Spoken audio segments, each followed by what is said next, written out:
The MQ-9 Reaper has two primary mission profiles: military reconnaissance and strike operations.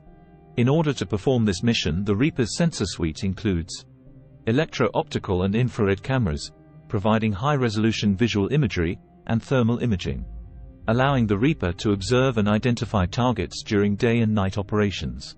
Synthetic aperture radar. This creates detailed 2D and 3D maps of the terrain. The SAR system can penetrate cloud cover and vegetation to detect and track targets.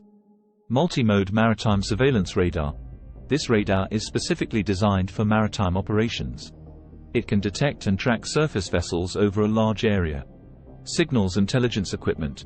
The Reaper can be equipped to intercept and analyze electronic signals, such as communications and radar emissions, for intelligence gathering purposes. Automatic identification system receiver, allowing the Reaper to detect and track vessels with AIS transponders. Communications equipment. The Reaper is equipped with systems like secure voice and data links, facilitating real-time transmission of information to ground stations and other assets.